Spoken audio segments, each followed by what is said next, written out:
Êxodo capítulo 15. Existe um caminho a ser percorrido até a nossa Canaã, até a nossa terra prometida, até aquele lugar em que a gente entende, sente, percebe, tem coisas palpáveis para poder afirmar que nós estamos vivendo no melhor de Deus, que nós estamos usufruindo o melhor de Deus para nós. Existe um caminho. Não tem como nós sairmos do Egito e sermos transladados, bem quisera, né? Sermos transladados em Canaã, como Filipe foi transladado. E a gente lê isso lá em Atos. Não tem. A gente precisa percorrer um caminho. E nós estudamos a palavra de Deus e nós vemos que Deus libertou os hebreus de uma forma poderosa, de uma forma sobrenatural, não foi? Os hebreus saíram do Egito, e é tão interessante, logo depois que veio a 10ª praga, a Bíblia diz que Faraó e os egípcios, eles estavam quase enxotando o povo. O Faraó vira e fala: olha, vai e leva tudo que é de vocês, leva todo o gado de vocês, leva tudo. E Moisés, porque Deus mandou Moisés orientar o povo assim, falou: olha, é para o povo pedir para os egípcios objetos de prata, objetos de ouro, roupas. E nós lemos na Bíblia que os egípcios davam tudo. Tudo que os hebreus pediam, eles davam. Então o povo hebreu não saiu do Egito com uma mão na frente e outra atrás. Não era um povo pobre e miserável. Eles saíram do Egito ricos. Tudo que eles conseguiam carregar, eles levaram. Objetos de ouro, objetos de prata, roupas, aqueles tecidos egípcios caríssimos, maravilhosos. Eles saíram daquele jeito. Acha que andaram no deserto com uma roupa ruinzinha? Não, era com tecido egípcio. Não é qualquer coisa não. A gente vê tudo isso e fala: gente, como Deus agiu de forma sobrenatural. Deus abriu o mar vermelho, eles atravessaram. O exército de Faraó veio, Deus fecha o mar, todo mundo morre afogado. Que coisa poderosa. E a gente sabe de tudo isso e a gente se inspira nesse zelo, nesse cuidado, no poder de Deus, porque nós lemos a Bíblia. Mas talvez, se a gente estivesse andando por aquele deserto, se a gente encontrasse esse povo no meio do deserto e prestasse atenção na conversa deles, talvez a nossa percepção seria um pouco diferente. Porque no capítulo 15, olha lá no verso 24. Então o povo começou a reclamar a Moisés, inquirindo: que haveremos de beber? No versículo 3 do capítulo 16, olha aí: e os filhos de Israel reclamaram com Moisés: antes fôssemos mortos pela mão do Senhor na terra do Egito, quando estávamos sentados próximos às panelas de carne e podíamos comer pão com fartura. Evidentemente nos trouxeste a este deserto para toda essa multidão morrer de fome. O que te traduz um relato desse? Não parece o mesmo povo que passou anos no Egito orando e clamando a Deus por libertação? Esse relato aqui antes, nossa, era melhor a gente estar lá sentado próximo às panelas de carne. Lá no Egito a gente tinha pão com fartura. Quem falou isso aqui foi o mesmo povo que passou anos orando e clamando a Deus por libertação. É o mesmo povo que durante muito tempo deve ter chorado a morte dos seus filhos, porque Faraó mandou entrar na casa e pegar todo menino recém-nascido e afogar no rio. Aí Deus vem, Deus manda Moisés. Se você continuar estudando, você vai ver que chega um momento que eles querem se voltar contra Moisés.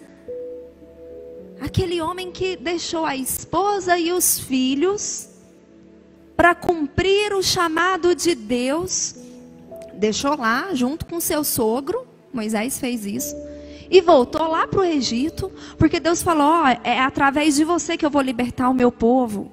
Moisés sacrifica estar com a sua família respondendo sim ao chamado de Deus, em prol do seu próprio povo, que Moisés era hebreu, e chega num momento o povo até quer se voltar contra ele. Não permita que o deserto, não permita que a dificuldade, não permita que a noite ruim te faça esquecer daquilo que Deus já fez por você. Posso ouvir um amém? A gente se esquece fácil. Esse episódio aqui que o povo está reclamando por causa de água, está reclamando por causa de comida, não tinha passado muito tempo não. Os historiadores, você começa a estudar, esse capítulo 16 era mais ou menos 1 a 2 meses apenas. Era muito recente. E o povo já começa a reclamar e a murmurar. E a murmuração é algo muito perigoso. Porque a murmuração traduz a incredulidade do nosso coração. Porque se você confia, você não reclama. Vocês estão entendendo? Eles se esqueceram. E esse esquecimento daquilo que Deus fez, da mão poderosa, da forma maravilhosa e sobrenatural que Deus trouxe livramento, que Deus os sustentou, fez com que a murmuração encontrasse guarita nos lábios daquele povo. E quanto mais nós reclamamos, mais nós abrimos espaço para pecar contra Deus, e foi o que esse povo fez. Lembre-se do que Deus já fez por você. Você pode fazer isso agora? De janeiro para cá, quantos que estão aqui tiveram Covid ou tiveram familiares com Covid? Levanta a mão. Eu tive. Quantos daqui que esses familiares, ou você mesmo que teve, aí é claro que você está bem e você está vivo. Quantos?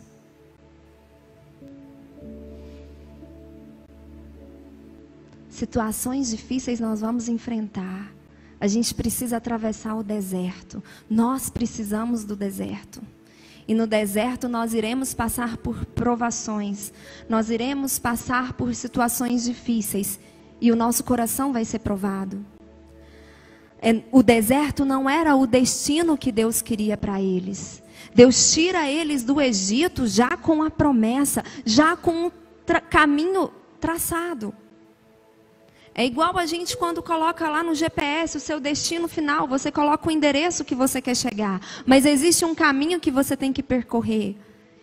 O deserto era necessário. E mesmo o povo pecando, o povo murmurando, o povo se voltando, tendo ingratidão contra Deus, Deus sustentou o povo por 40 anos. Aí no capítulo 16, você vai ver que de manhã era pãozinho no café da manhã e carne no jantar. Durante 40 anos, esse povo teve pão no café da manhã e teve carne, teve as cordizes no jantar. Sem esforço algum. Eles não precisavam ter nenhum esforço. Bastava estar no acampamento do povo hebreu. Acordava de manhã, tinha um maná. Finalzinho de tarde, a Bíblia diz que o acampamento era cheio de codornas. Todos os dias.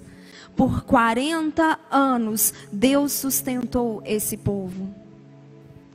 E em Hebreus, no capítulo 13... a gente lê, vai lá para mim em Hebreus capítulo 13, daqui a pouquinho a gente volta. Hebreus 3, a partir do verso 15. Por essa razão é que se afirma, hoje, se ouvires a sua voz, não endureçais o vosso coração como ocorreu na rebelião. Ora, quem foram os que ouviram e se rebelaram? Não foram todos os que saíram do Egito guiados por Moisés? E contra quem Deus se manteve irado por 40 anos? Não foi contra aqueles que pecaram, cujos corpos tombaram mortos no deserto? E a quem jurou que jamais haveriam de ingressar no seu repouso? Ora, não foram aqueles que se mantiveram desobedientes? Concluímos desse modo que não lhes foi possível ter acesso à terra prometida por causa da sua incredulidade. aquele povo saiu livre do Egito. Eles foram para o deserto. Eles eram pessoas livres. Mas eles ainda estavam aprisionados pela forma de pensar do Egito. Em Romanos, no capítulo 12, Deus diz que nós devemos transformar a nossa forma de pensar. Eu não posso pensar como o mundo pensa. Quem aqui, nessa pandemia, perdeu algum familiar para essa doença? A palavra de Deus nos mostra, nos ensina que Deus não vê a morte dos seus justos como nós vemos. A gente não entende. E se eu for viver pensando e raciocinando de acordo com o pensamento egípcio, e esse pensamento egípcio é o pensamento deste mundo, eu não vou conseguir confiar em Deus. Eu não vou conseguir acreditar que o deserto, que isso que eu estou vivendo hoje não é o destino que Deus tem para mim. Que esse momento, como diz a palavra de Deus, é leve e momentâneo. Que essa provação que eu tenho passado vai trazer um peso de glória que é incomparável. Eu tenho que transformar a minha forma, a minha maneira de pensar. Não permita que a incredulidade encontre espaço no seu coração. Confia em Deus para te prover no deserto. Confia em Deus para te guiar até Canaã. Confia que Deus, como diz a palavra do Senhor, age em todas as coisas para o bem daqueles que o amam. De todo o povo que saiu do Egito, de todo aquele povo que orou por anos, clamando por libertação, Deus respondeu. Eles foram libertos da escravidão. Eles saíram do Egito riquíssimos. Mas todo o povo pereceu no deserto. Apenas 2. Eram mais, a Bíblia diz, eram mais de 600 mil pessoas que saíram do Egito. Apenas 2 entraram em Canaã. E aí eu quero estudar com você agora nos próximos minutos que me resta. Abre a sua Bíblia em Números. O diferencial que Josué e Caleb tiveram. Números. Volta comigo lá a sua Bíblia em Números. Capítulo 13.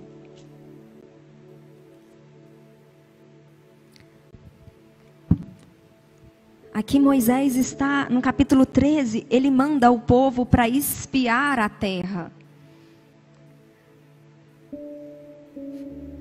Foram 12 homens, um de cada tribo. Eles voltam e passam um relatório. Olha o que diz no verso 33. Lá também vimos gigantes, os descendentes de Enaque, diante de quem parecíamos, a nós e a eles, gafanhotos. Então, verso 1 do capítulo 14, toda a congregação elevou a voz e puseram-se a gritar, e o povo chorou muito naquela noite. Todos os israelitas reclamaram contra Moisés e Arão e exclamavam: antes tivéssemos morrido na terra do Egito, antes morrêssemos todos neste deserto. Porque o Senhor nos traz a essa terra para nos fazer perecer a espada, para entregar como presa ao inimigo as nossas mulheres e as nossas crianças? Não nos seria melhor voltar para o Egito? E murmuravam uns com os outros: escolhamos um líder e voltemos para o Egito. Tenta imaginar o coração de Deus nesse momento. Tenta imaginar. Aqui o povo já estava sendo alimentado com pão e carne todos os dias, sem fazer esforço algum. Aqui o povo já tinha percebido que as roupas que eles usavam não estavam ficando desgastadas, não envelhecia, não rasgava. O tecido estava na mesma condição do dia que eles saíram do Egito. E aí eles esqueceram. Esqueceu de quando Deus fez brotar água da rocha. Em que lugar do mundo que cai pão do céu? Em que lugar do mundo que no mesmo horário, todos os dias, aparece um monte de codorna morta para você comer, assar e comer? Chegou uma outra situação difícil. Canaã era deles, mas eles iam ter que conquistar Canaã. Deus conduziu eles, Deus estava mostrando qual era o caminho. Era a nuvem durante o dia e a coluna de fogo durante a noite. Mais uma vez o povo murmura. Guarda uma coisa no seu coração: a murmuração traduz a incredulidade. Não abra sua boca para murmurar. Medo, dúvida, gente, todos nós temos. E aí a gente tem que fazer o que a Bíblia nos ensina, o que o apóstolo Paulo nos ensina. Mantenha os seus olhos fixos em Jesus, porque Ele é autor e consumador da fé. Mantenha seus olhos em Jesus. Lembra de Pedro andando sobre as águas? Ele andou sobre as águas. Aí a Bíblia diz que ele reparou na força do vento, que não acalmou para ele andar.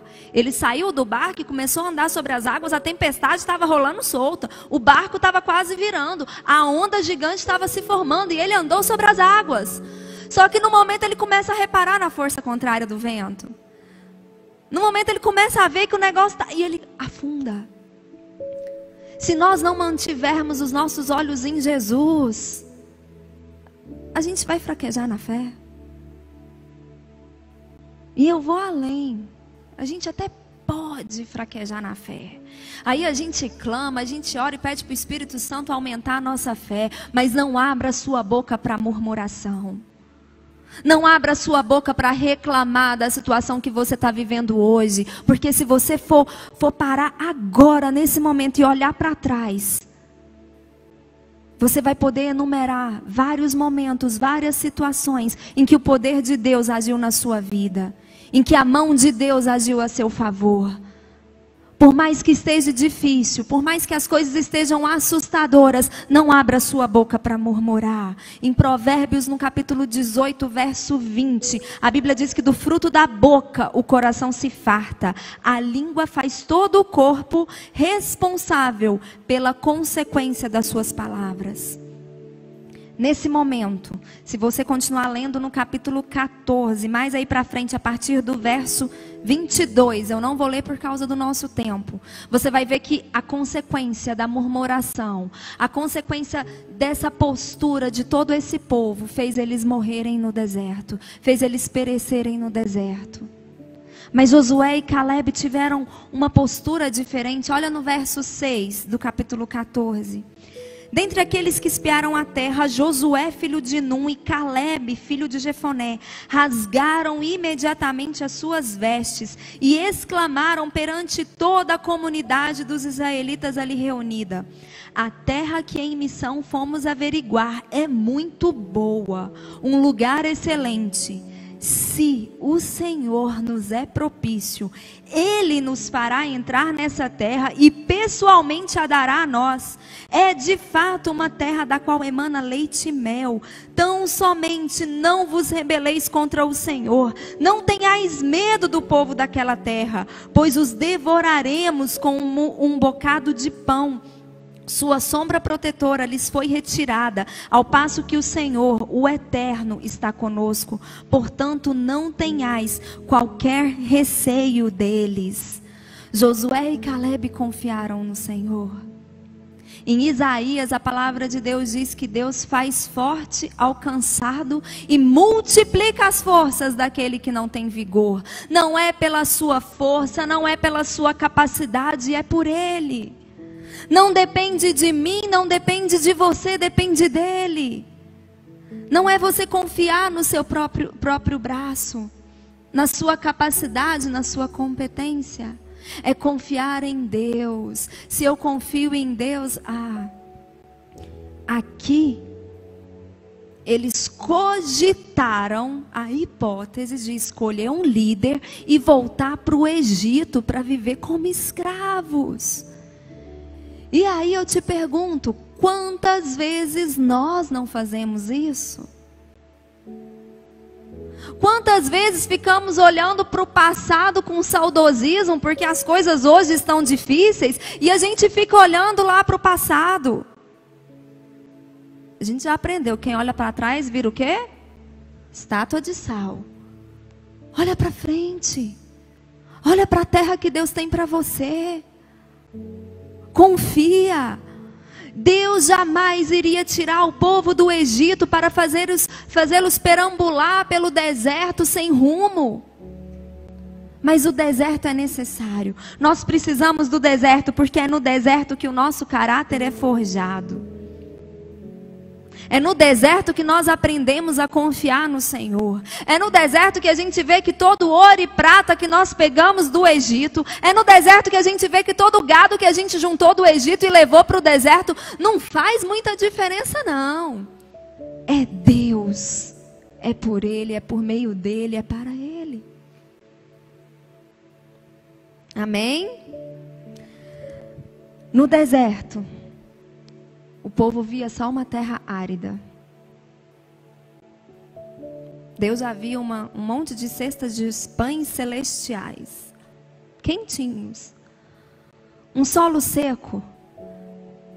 Deus já fazia a rocha brotar água fresca, pura. Enquanto eu e você vemos o problema, o Senhor já viu a provisão para aquele problema. Deus não permite vir aflição nenhuma sobre nós, que nós não podemos suportar, e para a qual Ele já providenciou o escape. Isso está na Bíblia, isso é palavra de Deus, isso é verdade. Para cada aflição que nós passamos, Deus já nos fortaleceu para passar por ela e já providenciou o escape. Se Deus se agradar de nós, Josué fala isso, se Deus se agradar de nós,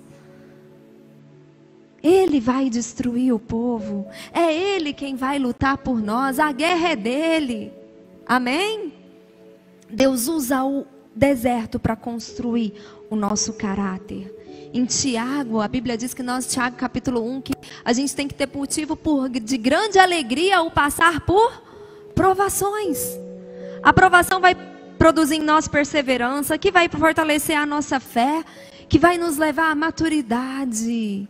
Quando você será aprovado nessa provação que você tem enfrentado, você vai ser uma pessoa madura, um cristão maduro, um cristão que não se deixa levar por vento de doutrina, por tempestade, por situações difíceis, mas que está alicerçado firmemente na rocha que é Cristo, amém?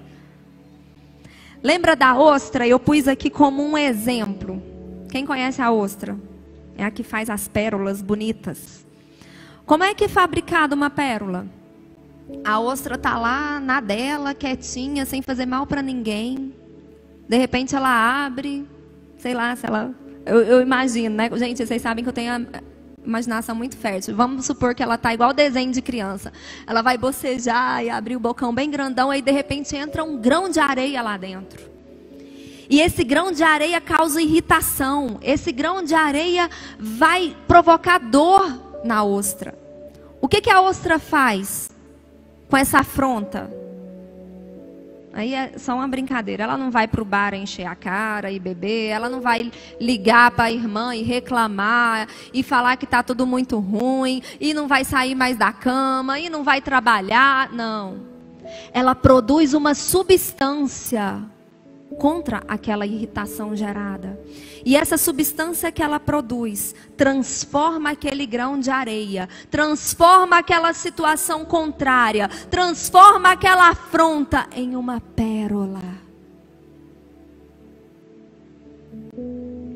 Romanos 8, 28. Deus age em todas as coisas para o bem daqueles que o amam. Esse versículo nos dá duas certezas. A primeira é que Deus age. Deus está trabalhando, Deus está fazendo. E a segunda é que Ele joga no seu time. Glória a Deus! Deus joga no seu time. Vem o grão de areia para te contrariar, vem a situação difícil, vem a afronta, vem aquilo que traz tristeza para você, que tira a sua noite de sono, que causa medo no seu coração. Vem e começa a te irritar e tira o seu sono e já não te deixa dormir. O que você vai fazer com isso? Sabe o que nós temos que fazer? Dobrar o nosso joelho no chão, pôr a nossa boca no pó e orar e clamar, porque a palavra de Deus diz que Deus age em todas as coisas para o bem daqueles que o amam. Deus vai agir nessa afronta, Deus vai agir nessa dor, nessa tristeza e vai transformar isso em uma pérola preciosa na minha vida. Amém? Não existe pérola sem grão de areia. Não existe Canaã sem deserto. Não existe conquista sem confiança e dependência total de Deus. Não existe vitória sem confiança e dependência total de Deus. Confia em Deus. E aí, para terminar, vai em Josué. O povo tudo morreu, não morreu? Fala assim, todo mundo morreu. 40 anos se passaram, todo aquele povo morreu, exceto Josué e Caleb. Tá. Aqui Moisés também tinha morrido. E aí no verso 6, Deus vira para Josué no capítulo 1, ser forte e corajoso, porque você vai fazer esse povo herdar a terra que a seus pais jurei dar-lhes. Gente, olha que lindo. Sabe aquele povo ruim que saiu lá do Egito? Aquele povo que viu Deus operando de forma sobrenatural, de forma milagrosa. Aquele povo que saiu do Egito cheio de posses. Aquele povo que Deus sustentou com pão, carne e água durante 40 anos no deserto. E que esse mesmo povo que viveu tudo isso, foi o mesmo povo que abriu a boca para reclamar. Foi o mesmo povo que desprezou Deus, que rejeitou Deus. No entanto, embora eles não tenham entrado na terra prometida, Deus cumpre as suas promessas. Deus vira para Josué e fala: é você que eu vou usar para fazer esse povo herdar a terra que eu jurei aos seus pais. Os seus pais não entraram na terra por causa da incredulidade do coração deles. Está lá em Hebreus 3 que nós lemos. A incredulidade dos seus pais não os permitiu entrar em Canaã. Não os permitiu chegar ao destino que eu tinha estabelecido para eles. O sonho de Deus, o propósito de Deus, quando Ele mandou Moisés sair lá no deserto e ir para o Egito e libertar o povo, era que todo aquele povo entrasse em Canaã. Mas por causa da incredulidade do povo, porque eles saíram do Egito, mas o Egito não saiu deles. Eles continuavam pensando e agindo de acordo com a norma humana. Eles não entraram, mas Deus é Deus de promessas. O que Deus prometeu, Deus cumpre. Não precisa ter medo, não. O que Deus prometeu sobre a sua vida, Ele vai cumprir. Se vai levar 4 dias ou 40 anos, isso depende de nós. É a nossa atitude, é o nosso coração, é a nossa resposta para Deus durante o deserto que determina se nós iremos viver ou não essa promessa. Mas o que Deus prometeu, Ele cumpre, e Ele ia cumprir na vida do seu povo. Ele falou: Josué, você vai levar esse povo a entrar em Canaã. A terra que eu prometi para os pais, eu vou dar. E aí no capítulo 3, chega no momento, quando você estiver em casa, você estuda por causa do nosso tempo. Mas eles precisavam atravessar o Jordão. Antes deles atacarem Jericó, todo mundo lembra, né, da música, da história de Jericó. Eles precisavam atravessar o Jordão. E aí eu acho, gente, Deus tem um senso de humor incrível. Porque o Rio Jordão, a quantidade de água muda, né, de acordo com o tempo, né, com o período. Sabe qual foi o período que Deus mandou eles atravessarem? No período de cheia. Estava na época da colheita. Aí isso eu pesquisei, eu fui atrás de algumas enciclopédias que a gente tem de estudo. As margens do Jordão Nesse momento aqui, na época da colheita, no verso 15, você vê aí que está na época da colheita. Chegava mais ou menos a 1,5 km, 1,6 km, para ser exato, na minha consulta. Sabe quanto que era esse povo aqui? Quanto povo mais ou menos que saiu lá do Egito, que a gente falou? Mais ou menos 600 mil pessoas, né? Aqui o povo já era 2 milhões de pessoas. Josué ia liderar a travessia de 2 milhões, porque crianças eram para atravessar, idosos eram para atravessar, mulher era para atravessar todo mundo. 1,5 km de uma margem à outra. E na época da colheita ainda tinha, sabe o quê? Tinha uma correnteza, era uma correnteza forte. E a Bíblia diz que eles acamparam às margens do Jordão por 3 dias. Josué era homem de guerra, isso é eu imaginando. Josué todo dia ficava lá encarando aquele rio e pensando como é que nós vamos fazer essa travessia. E às vezes esquematizando, os homens ficam de um lado assim para tentar, eu não sei o que ele imaginou. Mas por 3 dias ele ficou lá, ficou todo mundo acampado à margem do Jordão. E ele talvez pensando e tentando ver como é que ele ia fazer. Aí no 3º dia, Deus mostra para ele qual que era a estratégia. Olha o que Deus fala para ele. Verso 3. Ordenaram ao povo em alta voz, quando virdes a arca da aliança do Senhor vosso Deus, sendo carregada pelos sacerdotes levitas, vós igualmente saireis das vossas posições e a seguireis.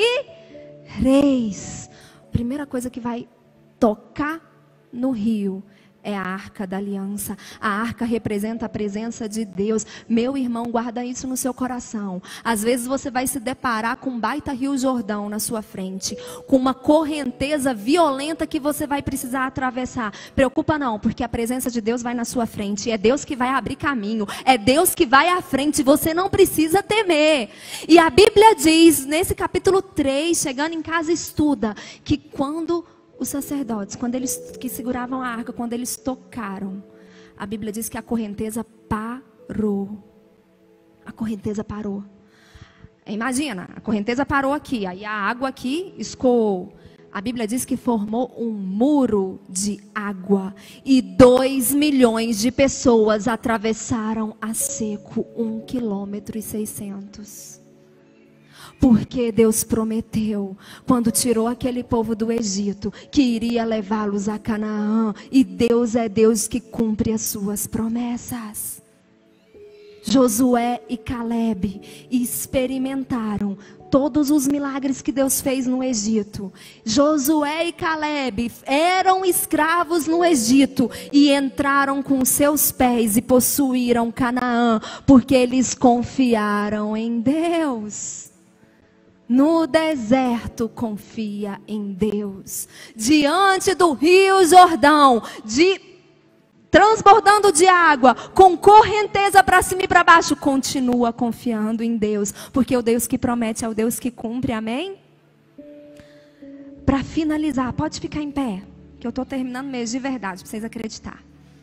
Eu estava até brincando com o Estevão em casa, agora a gente está fazendo vários cursos, aulas, e no final tem o Take a Home Message, né? Então, para você levar para casa. Primeira coisa, não murmure. Faça o que está escrito lá em Tessalonicenses. Em tudo dai graças. Você pode dizer isso? Fala, não murmure. Mas em tudo dai graças. Segundo, jamais se esqueça quem é Deus e o que Ele fez por você. Repete comigo. Jamais se esqueça quem é Deus e o que Ele fez por você. Terceiro, para cada problema há provisão divina. Fala forte. Para cada problema há uma provisão divina. As provações que enfrentamos têm um propósito. Vai lá. As provações que enfrentamos têm um propósito. E a última, Deus tem recursos que nós desconhecemos. Você levanta a mão para o céu, você pode falar isso? Deus tem recursos que o ser humano desconhece. Amém?